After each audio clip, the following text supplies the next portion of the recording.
Sir, இப்போது திருமண பொருத்தம் அப்படிங்கிற பொழுது ஜாதகத்தில் பார்க்குற பொழுது 10 பொருத்தம் இருக்கணும்னு சொல்கிறாங்க. அதில் சிலர் 10ல் 7 இருந்தால் பரவாயில்ல, 8 இருந்தால் பரவாயில்ல அப்படிங்கிறாங்க. இல்லை 10க்கு 10 பொருத்தம் பார்க்குறது கரெக்டாக, இல்லை மேக்சிமம் மெஜாரிட்டி அப்படிங்கிறத பார்க்குறது சரியா? அதை விட சிலர் என்ன சொல்கிறாங்கன்னா 30 வயது கடந்துட்டாலே ஆணாக இருந்தாலும் பெண்ணாக இருந்தாலும் ஜாதகம் பார்க்க தேவையில்லை அப்படிங்கிற ஒரு கருத்தும் நிலவுகிறது. இந்த திருமணத்தில் ஜாதகம் பார்ப்பதை பற்றி உங்களுடைய கருத்து என்ன அப்படின்னு சொல்லுங்கள் டாக்டர். அதாவது திருமணத்திற்கு ஜாதகம் பார்ப்பது, ஜாதகத்தை பார்த்து அதன் பலனை பொறுத்து திருமணங்களை நிர்ணயிப்பது அப்படின்றது நம்ம இந்தியன் கல்ச்சரில், அது ஸ்பெசிஃபிக்காக தமிழ் கல்ச்சரில் இது மிக முக்கியமான ஒரு விஷயமாக இருக்கிறது. வெளிநாடுகளில், யூரோப்பியன் கண்ட்ரீஸில், வெஸ்டர்ன் கண்ட்ரீஸில் எல்லாமே ஒரு ஆணையும் பெண்ணையும் திருமணத்துக்கு முன்னாடி டேட்டிங் போவாங்க. இப்போ டேட்டிங் போயிட்டு ஒரு ஆண் அந்த பெண்ணை பற்றியும், ஒரு பெண் அந்த ஆணை பற்றியும் ஒரு தெளிவான கருத்தை வச்சுட்டு அப்புறம் அது பிறகு மேரேஜ் பண்ணிக்கிறாங்க. இது அவங்களுடைய கலாச்சாரம். பட் நம்ம கலாச்சாரம் என்ன அப்படின்னா, ஒருத்தருடைய ஜாதகத்தில் அவங்களுடைய லைஃப்பை பற்றி எல்லா ஹிஸ்ட்ரியுமே இருக்கும். அது பெண்ணுடைய ஜாதகமாக இருக்கட்டும், ஆணுடைய ஜாதகமாக இருக்கட்டும். இந்த ஜாதகத்தில் ஃபாரின் பீப்புள் டேட்டிங் போயிட்டு என்ன விஷயம் தெரிஞ்சுக்கிட்டாங்களோ, பொருத்தம் இருக்குது அப்படின்னு தெரிஞ்சுக்கிட்டு மேரேஜ் பண்ணிக்கிறாங்களோ, அந்த டேட்டிங்கில் போய் தெரிஞ்சுக்கிறத விட பல நுட்பமான விஷயங்களை ஜாதகத்தின் மூலமாக தெரிந்து கொள்ளலாம். ஜாதகத்தின் மூலமாக தெரிந்து கொண்டு அவங்கள கரெக்டாக மேட்ச் பண்ணாமல் அது கரெக்டாக செட் ஆகும். இதுதான் நம்ம காலங்காலமாக இந்தியாவோட ஸ்பெசிஃபிக்காக தமிழ்நாட்டில் அதை ஃபாலோ பண்ணிக்கிட்ட ஒரு முறை. ஜாதக பொருத்தம் அப்படின்றது பெரும்பாலும் 10 பொருத்தங்கள் இருக்குது. அந்த 10 பொருத்தங்களை பார்த்துட்டு 10 பொருத்தங்களை மேக்ஸிமம் அதிகமாக என்ன இருக்கோ அது மிகச்சிறந்த உத்தம ஜாதகம். ஒரு 5 கம்மி இருந்தால் அது வேண்டாம் அப்படின்னு மாதிரி சொல்லுவோம். ஸோ முடிஞ்ச வரைக்கும் 10 இருந்தால் நல்லது தான், தப்பு இல்லை. 10 இருந்தால் நல்லது தான். 10 இல்லைன்னா கூட 1, 2, 3 குறையலாம். ஒரு 7 பொருத்தங்கள் 8 பொருத்தங்கள் இருந்ததுன்னா 7, 8, 9, 10 எது இருந்தாலும் அது பண்ணலாம். பொருத்தங்கள் அதிகமாக இருக்கும்போது அந்த ஜோடி ரொம்ப பொருத்தமாக இருப்பாங்க, அவ்வளோதான் விஷயம். அந்த பொருத்தங்கள் குறைய டீவியேஷன் வரும், கொஞ்சம் அவங்க உள்ள வேறுபாடு வரும், அந்த திருமண வாழ்க்கை சலசலப்பு கொடுக்கும். அதனால் பொருத்தங்களை கரெக்டாக பார்த்துக்கணும் அப்படின்றது. மோரோவர் என்னென்னா 10 பொருத்தங்களை பார்க்குறத விட ஜாதகத்தில் உள்ள வேறு சில அம்சங்கள்லாம் இருக்குது. 10 பொருத்தங்கள் பார்க்கணும் கண்டிப்பாக, அதை மாற்றுக்கிறது கிடையாது. பட் அது இல்லாமல் மற்ற ஜாதகத்தில் மற்ற சில தோஷங்கள், மற்ற சில கிரக நிலைகள்லாம் 2 பேர் ஜாதகத்துலேயும் பொருத்தமாக இருக்கா அப்படின்னு சொல்லி பார்க்கணும். அப்போது 10 பொருத்தங்களையும் பார்க்கணும், உள்ள ஜாதகத்தினுடைய அமைப்பையும் பார்க்கணும். ஏன்னா ஜாதகத்தினுடைய அமைப்பு அது பெரிய சப்ஜெக்ட், அது பெரிய வாஸ் சப்ஜெக்ட், கடல் மாதிரி இருக்குது.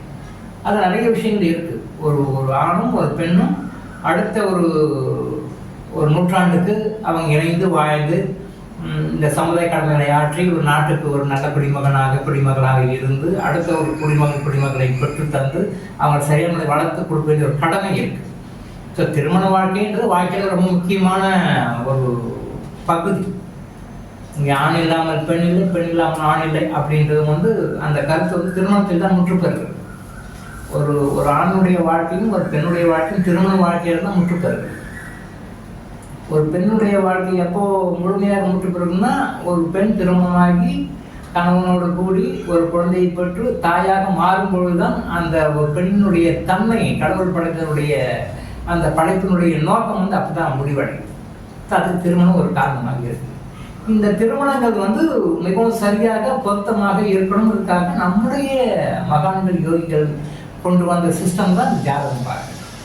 அப்போ இந்த ஜாதகத்தை பார்க்கறதுல நாம் செய்கின்ற சில தவறுகளால் தான் திருமணங்களில் சில சுணக்கங்கள், பிரச்சனைகள் வருகின்றன ஒழிய, பட் சரியான முறையில் சரியானபடி ஜாதகத்தை கணித்து கொடுத்தால் அது கரெக்டாக இருக்கும், அது தவறே வராது.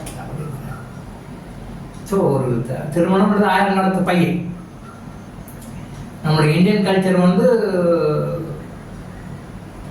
ஒரு கணவன் ஒரு மனைவி அவங்க இணைந்து வாழ்ந்து அந்த வாழ்க்கையினுடைய கடமைகளை நிறைவேற்ற வேண்டும், அவ்வளோதான். ஃபாரின் மாதிரி லைஃப்பில் ஒரு 4 டைவர்ஸ் பண்ணி வேண்டியது, 5 டைவர்ஸ் பண்ண வேண்டியது, நீ மாற்றிக்கோ நான் மாற்றிக்கோ, நீ மாற்றிக்கோ நான் மாற்றிக்கணும், ஆணும் சரி பெண்ணும் சரி மாறி டைவர்ஸ் பண்ணிக்கிறது நம்ம நாட்டு கலாச்சாரம் கிடையாது. இன்னைக்கு வந்து எல்லா நாடுகளையும் அந்த கலாச்சாரம், மேல்நாட்டு கலாச்சாரம் உள்ள வர்றதுனால இந்த டைவர்ஸ் கலாச்சாரம் நிறைய பெருகிட்டே வருது, எல்லா லெவலையும் பெருகிட்டே வருது. பட் அது வந்து ஒரு வரவேற்க தகுந்த அம்சமான கிடையாது, அது வாழ்க்கையில் வரவேற்க தகுந்த அம்சம்னு கிடையாது. இவங்க நினைக்கிற மாதிரி டைவர்ஸ் வந்து பர்மனன்ட் சொல்யூஷனா, அவங்க பிரச்சனைகளுக்கு ஒரு பர்மனன்ட் சொல்யூஷனும் கிடையாது, டெம்பரரி சொல்யூஷன் தான். எந்த மனைவி வேணாம் அப்படின்னு சொல்லிட்டு டைவர்ஸ் பண்ணாரோ அடுத்த பிறவியில் அதே அம்மா தான் திரும்ப மனைவியாகவோ கணவனாகவோ வருவாங்க. எந்த கணவன் வேணாம் அப்படின்னு சொல்லிட்டு இவங்க டைவர்ஸ் பண்ணுறாங்களோ அதே கணவன் தான் அடுத்த லைஃப்பில் இவருக்கு கணவனாகவோ அதை மனைவியாக வருவாங்க. இவர் ஆணாக பிறந்தா மனைவியாக வருவாங்க, இவர் பெண்ணாக பிறந்தால் கணவனாக வருவாங்க. ஸோ டைவர்ஸ் வந்து ஒரு டெம்பரரியான சொல்யூஷன் தான். நான் பல வீடியோஸில் திரும்ப சொல்லியிருக்கேன், தயவு செய்து டைவர்ஸ் போகாதீங்க. கடவுள் அமைத்த மேடை, கடவுள் கொடுத்த வரம், கணவனுக்கு மனைவி அமைதெல்லாம், மனைவி கணவன் அமைதெல்லாம் நீங்கள் கேட்டு வாங்கிட்டு வந்த வரம், கடவுள் கொடுத்த வரம் தான், நீங்கள் கேட்டு வாங்கிட்டு இருந்தா. ஸோ இது எஸ்கேப் ஆகிறது வந்து டைவர்ஸ் வந்து டெம்பரரி எஸ்கேப் தான், பர்மனெண்ட் எஸ்கேப் கிடையாது, பர்மனெண்ட் எஸ்கேப் ஆக முடியாது. ஸோ நீங்கள் என்ன சில விஷயங்கள்லாம் செய்யணும்னு நம்ம சாஸ்திரங்கள்லாம் சொல்லியிருக்காங்க, அதை மாதிரி கரெக்டாக ஃபாலோ பண்ணிட்டு நீங்கள் அதே கணவனோட மனைவியோட வாழத்தான் பார்க்கணும். அந்த வாழ்ந்து உங்களுடைய கர்மாவை தீர்க்க தான் பார்க்கணும், எஸ்கேப் ஆகிட முடியாது. எஸ்கேப் ஆகிட்டாலும் கடவுள் விட மாட்டார், அடுத்த லெவலில் அடுத்த லைஃப்பை திருப்பிடிச்சு போட்டுருவாங்க. ஸோ பொருத்தங்கள் அப்படின்றது வந்து ஜாதகத்தை தெளிவாக பார்க்கணும், ஒரு தடவை நல்லா பார்க்கணும், நல்ல விஷயம் தெரிஞ்சு வச்சு பார்க்கணும். அந்த பொருத்தமாக பார்க்கறதுலையும் பொருத்தங்களையும் பார்க்கணும். இப்போ ஜாதகத்தில் சில அம்சங்கள்லாம் இருக்கும், அந்த அம்சங்களையும் பார்க்கணும். தோஷங்களுடைய பரிகாரங்கள் என்ன இருக்குது, அதுக்கு என்ன பரிகாரம், இது பரிகாரம் பண்ணால் அது ஒர்க் அவுட் ஆகுமா ஆகாதா, நிறைய விஷயங்கள் இருக்குது. இதையும் பார்த்துட்டு 10 பொருத்தத்தையும் பார்த்து நீங்கள் கல்யாணம் பண்ணால் கண்டிப்பாக அவங்க வந்து கணவன் மனைவி இருவரும் ரொம்ப சந்தோஷமாக ஹாப்பியாக இருந்து சந்தோஷமான ஹாப்பியான குடிமக்களை நாட்டுக்கு தருவார். ஸோ ஒரு திருமண வாழ்க்கையினுடைய நோக்கம் என்ன அப்படின்னா, சம்மந்தப்பட்ட தம்பதிகள் சந்தோஷமாக ஹாப்பியாக இருக்கணும், அவங்களுடைய வாரிசுகளும் ஹாப்பியாக சந்தோஷமாக இருக்கணும், லைஃப்பில் சந்தோஷம். ஒரு மனிதன் வந்து தனி ஒரு மனிதன் வந்து திருமண வாழ்க்கையில் ஒரு திருப்தி இல்லைன்னா அவன் எவ்வளோ பெரிய பொசிஷனில் இருந்தாலும் நிம்மதி இருக்காது. எவ்வளோ பெரிய பொசிஷன், எவ்வளோ உலகத்திலே பெரிய பணக்காரராக கூட இருக்கும், உலகத்திலே பெரிய ஒரு நாட்டினோட தலைவராக கூட இருக்கும். எந்த பொசிஷனில் யார் இருந்தாலும் கணவனும் மனைவியும் ஒற்றுமையாக இருந்து அந்த தாம்பியத்தில் வந்து சந்தோஷமாக நிம்மதியாக இல்லை அப்படின்னா எல்லா சொத்தும் எது இருந்தாலும் வேஸ்ட். ஸோ திருமண வாழ்க்கையினுடைய ஹாப்பினஸ் தான், அதுதான் ஒரு வாழ்க்கையினுடைய ஒரு மனிதனுக்கு எல்லாத்தையும் தரக்கூடியது. திருமண வாழ்க்கை சரினா டோட்டலாக எல்லா வாழ்க்கையுமே சரியில்லாமல் தான் இருக்கும், அது ஒரு வெற்று வாழ்க்கையாக தான் இருக்கும். ஸோ அதனால் திருமண வாழ்க்கைக்கு ரொம்ப முக்கியத்துவம் கொடுத்தாங்க நம்ம நாட்டு முன்னோர்கள். ஸோ பொருத்தங்களை பார்த்து திருமணம் செய்வது தான் சிறப்பு. டேட்டிங் போய் செலக்ட் பண்ணி திருமணம் செய்வது சிறப்பில்லை. திரும்பவும் சொல்கிறேன், டேட்டிங் போயிட்டு செலெக்ஷன் பண்ணுறது சிறப்பில்லை, அது தவறும். இந்த மாதிரி கேஸ்கள் நிறைய டைவர்ஸ் போகிறாங்க. பெரியவங்களாக பார்த்து ஜாதகத்தை பார்த்து கரெக்டாக ஜாதகத்தில் தெளிவாக முறையாக நல்ல விஷயம் தெரிஞ்சுக்கிற தெளிவாக ஜாதகத்தை பார்த்து ஜாதக பொருத்தத்தின்படி நீங்கள் திருமணம் பண்ணிங்கன்னா அந்த தம்பதிகள் என்றைக்கும் அந்யோன்யமான தம்பதிகளாக வாழ்ந்து சந்தோஷமாக இருப்பாங்க. இதுக்காக தான் நம்ம முன்னோர்கள் சித்தர்கள் இந்த விஷயத்தை சொன்னாங்க. டாக்டர் இளங்கோ ஆயுஷ் ஹாஸ்பிட்டல் வழங்கும் விழிப்புணர்வு இது. தொடர்ந்து இது மாதிரி பல அவேர்னஸ் வீடியோக்களை பார்க்க நம்ம சேனலை சப்ஸ்கிரைப் பண்ணிவிட்டு பெல் பட்டனை ப்ரெஸ் பண்ணுங்கள்.